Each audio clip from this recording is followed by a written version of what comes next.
मकर राशि और मकर लग्न शनि की है। देखिए कैसा जा रहा है 25 से 31 का भी। पिछले वीक में स्ट्रेसेस रहे, दर्द वर्द रहे, परेशानियां रही, लेकिन अब कैसा वक्त जा रहा है, ये वीक आपके लिए बहुत अच्छा है। और देखिए आपकी क्या क्या चीजें अच्छी हो रही हैं इस वीक में। हमारा चैनल सब्सक्राइब करिए और देखिए बड़े कमाल की चीजें हो रही हैं इस वीक के अंदर। सबसे पहले चर्चा करें, शनि अपनी राशि में है, बहुत अच्छी पोजीशन में है, राहु मंगल से थोड़े मजबूत हैं। लेकिन जो सबसे बड़ी बात क्या है कि ये बुध शुक्र का जो कॉम्बिनेशन है, ये कॉम्बिनेशन जो है आपका, इसने आपके माइंडसेट को थोड़ा सा बायस कर देखा है। ग्लैमर प्रॉन है, जो डिसीजन लेना चाहते हैं वो ग्लैमरस लेना चाहते हैं, सोच विचार के अंदर खूबसूरती चमक, लेकिन हर चीज ध्यान रखिए कि ग्लैमर के पीछे देखना बड़ा जरूरी है, क्योंकि आजकल सब चमक धमक में गड़बड़ियां हैं। एक तो ये बात हो गई। दूसरी बात, ये कॉम्बिनेशन ग्रहण में है तो मानसिक रूप से थोड़ा आप किसी पर्टिकुलर थॉट से बायस्ड हो सकते हैं, तो उसका थोड़ा ध्यान रखना है और आपको स्ट्रेस में नहीं आना है। तीसरी बात, गुरु जो द्वादशेष हैं वो आपके इस ग्रहण में आ गए, जो धन के खर्च के कारक हैं, जहां एनर्जी ड्रेन आउट हो रही है। तो मोटी बात क्या हुई कि ग्लैमर प्रॉन चीजों में ऐसा खर्च हो रहा है। शनि और गुरु की दृष्टि जो द्वादश के ऊपर है, आप देखेंगे ये कॉम्बिनेशन और शनि का, ये इसको एक्सप्लोर कर रहा है। ध्यान रखिए कि 12th हाउस पे एनर्जी ड्रेन आउट जब होता है तो चार्ट फ्लोट करता है, यानी चलता है, एक्टिव होता है, उसके रिजल्ट आने लगते हैं। तो आपका अपलिफ्टमेंट तो हो ही रहा है, इसमें तो कोई दो राय है ही नहीं। अब आप लाइबिलिटीज बढ़ रही हैं, लेकिन लाइबिलिटीज इतनी नहीं बढ़ जाए कि भाई आप आउट ऑफ कंट्रोल हो जाएं एक्सप्लोरेशन के चक्कर में, ये थोड़ा ध्यान रखना है। मंगल केतु के नक्षत्र में है, तो केतु के नक्षत्र का मंगल थोड़ा कमर उमर का दर्द दे रहा है, पैरों में दर्द दे रहा है। मैरिटल पार्ट पे, स्पाउस के साथ मैरिटल और बिजनेस रिलेशनशिप, आपका प्रोफेशन, इनके ऊपर थोड़ा स्ट्रेस बनाए हुए हैं। और शनि बुध से थोड़ा सा इसने थोड़ा इसको फ्रीज किया, तो अमूमन कमर के दर्द की शिकायत लोगों में होनी चाहिए, पैरों में दर्द की शिकायत होनी चाहिए, स्पाउस की हेल्थ को लेकर के थोड़े से इफेक्ट आने चाहिए। केतु ने इसको और एक्यूट बना रखा है, लेकिन इस वीक में आराम मिल रहा है, चिंता नहीं करिए, मैं बताता हूँ। तो सबसे पहले ये हुआ कि 25 तारीख को तो चंद्रमा सिंह राशि से शुरू हुई, ट्रेवल हो गई होगी। तो 25 तारीख के बाद में चंद्रमा राहु केतु के साथ में है। मैरिटल और बिजनेस पार्ट थोड़ा स्ट्रेसफुल है, जो अब जाके ठीक हो रहा है। और 9 बजे बाद चंद्रमा आ गए कन्या राशि में।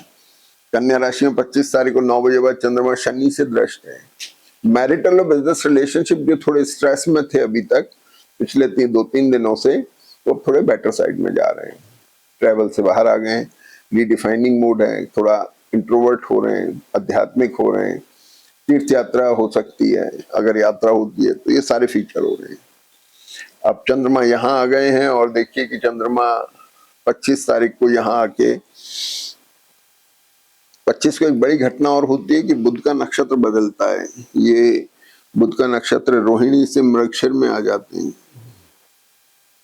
तो चंद्र बुध शुक्र बुध का जो इस एक्सचेंज में जो ग्रहण चल रहा था वो खत्म हो गया, यानी अब आप सोच विचार ढंग से कर पा रहे हैं, थोड़ी मानसिक स्थिति भी ठीक है, एडमेंट नहीं होइएगा, अपने थॉट प्रोसेस को ऐसा नहीं रखिए कि डिसाइसिव होने के चक्कर में आप एडमेंट हो जाए। बड़ा हेयरलाइन डिफरेंस है डिसीजन मेकिंग में और एडमेंट होने में, बड़ा हेयरलाइन डिफरेंस है। तो ये चीज हो गई। कॉर्पोरेट सेक्टर और गवर्नमेंट सेक्टर के लोग जो हैं उनको थोड़ा ध्यान रखने की जरूरत है, उनके लिए इम्पोर्टेंट है। और जो लोग कॉर्पोरेट गवर्नमेंट से बिजनेस करते हैं, काम करते हैं, उनके लिए टाइम इम्पोर्टेंट है।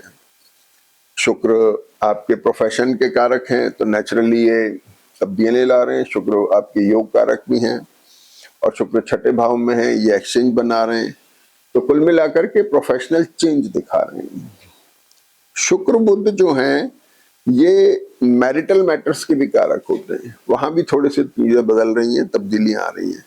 तो जैसे ही चंद्रमा 25 तारीख को कन्या राशि में आते हैं, चीजें थोड़ी स्टेबल मोड में है, थोड़ा बेटर होने लगती हैं, स्ट्रेस फ्री होने लगती हैं। लेकिन मंगल का भाई तकलीफ बची हुई है अभी, उसका निवारण कैसे हो? तो उसका निवारण ऐसे हो रहा है कि अच्छा, इसकी पहले चर्चा करें कि 27 तारीख को चंद्रमा वर्गोत्तम में, ये हमने लिखा है 27 तारीख को चंद्रमा 12, 28 से 19 में वर्गोत्तम में, जैसे आप अच्छे समय को यूज कर सकते हैं नई बिजनेस मीटिंग्स में, टाई अप्स में, कुछ इंपॉर्टेंट आपको काम करने उसके लिए। और फिर 27 तारीख को शाम को 7 बजे चंद्रमा शिफ्ट हो जाते हैं तुला राशि में।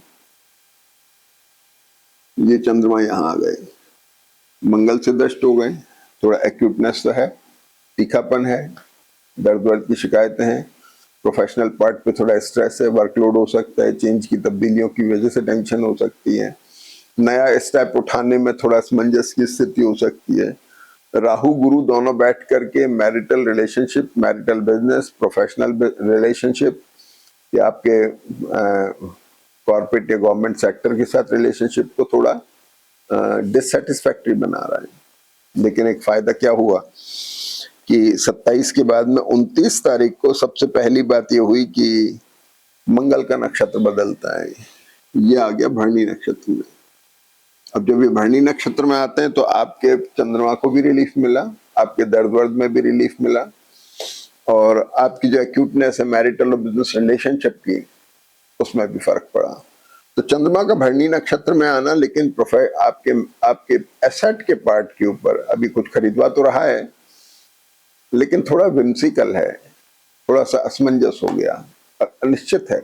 मंगल क्या रिजल्ट देगा, नोबडी नोस। तो इस तरह की चीजें कभी कभी होती हैं, लेकिन शुक्र का नक्षत्र है, योग कारक शुक्र है, मंगल अच्छे हैं, अच्छे रिजल्ट देंगे। अभी इसी के साथ में 29 तारीख को बुध जो हैं ये अपनी राशि बदलते हैं। अब ये कॉम्बिनेशन खत्म हो गया जो काफी समय से चल रहा था पहले, अब ये बुध यहाँ आ गए। छठे भाव में बुध शुक्र साथ में बैठे हुए हैं। Budh Shukra luxury prone combination है, द्वादश पे दृष्ट है, एक्सप्लोरेशन तो हो रहा है, लग्जरी प्रोन चीजों में हो रहा है, प्रोफेशनल चेंज की तरफ है, लेकिन अब थोड़ा माइंडसेट डिसाइसिव हो गया कि हाँ भाई हमें अब ये करना है। बिजनेस को रिलेशन हो गए, मैरिटल हो गए, प्रोफेशनल मतलब आपकी नौकरी पेशे को लेके हो गए, एक इंपॉर्टेंट चीज हो गई। तो चंद्रमा तुला राशि में हो गए, मंगल से दृष्ट है, भरणी नक्षत्र में आने के बाद में थोड़ा रिलीफ मिला, बुध के राशि बदलने से भी रिलीफ मिला, और अब ये है कि लास्ट में ये सूर्य वर्गोत्तम में आ जाते हैं 29 तारीख से। 29 तारीख को सुबह 3 बजे से सूर्य वर्गोत्तम में, तो आपका अष्टमेश पंचम भाव में वर्गोत्तम में हो गया। सूर्य जब वर्गोत्तम में होते हैं तो आत्मकारक सूर्य आत्मबल को बढ़ाते हैं, कॉन्फिडेंट हो जाते हैं, आप काम करने में सक्षम हो जाते हैं, डिसीजन लेने में सक्षम हो जाते हैं। 29 तारीख के बाद से चीजें बेटर, यानी आप देखिए ग्रेजुअली पूरे वीक में धीरे धीरे चीजें बेटर हो रही हैं, पिछले वीक के स्ट्रेस अब खत्म हो रहे हैं। और इसके बाद में 31 तारीख बड़ी चंद्रमा 30 तारीख को वृश्चिक राशि में आ जाते हैं। ये चंद्रमा यहाँ वृश्चिक राशि में आ गए। वृश्चिक का चंद्रमा वृषभ पे दृष्ट है और शनि भी दृष्ट है, तो आपका ये सूर्य रिडिफाइनिंग मोड में चला गया और पंचम भाव हो गया, यानी सोच विचार चल रहा है, और एक सिस्टम के हिसाब से इसका असर आपके प्रोफेशन पे पड़ा है। तो सोच विचार किस पे चल रहा है, प्रोफेशनल चेंज, उसको बेटर बनाने को लेकर। तो ये बहुत अच्छा साइन है, अच्छे इसका फायदा उठाना है। और उसके बाद सबसे बड़ी चीज 31 तारीख को चंद्रमा वर्गोत्तम में सुबह 9:30 से 4 बजे तक शाम को, ये भी टाइम अच्छा है, जिससे आप नई बिजनेस मीटिंग्स में, नए बिजनेस टाई-अप्स में, प्रोफेशनल मीटिंग्स में, इनमें आप काम में ले सकते हैं। बहुत अच्छा वक्त है आने वाला, आप उसका फायदा उठाइए। हमारा चैनल सब्सक्राइब करिए। जय श्री कृष्ण।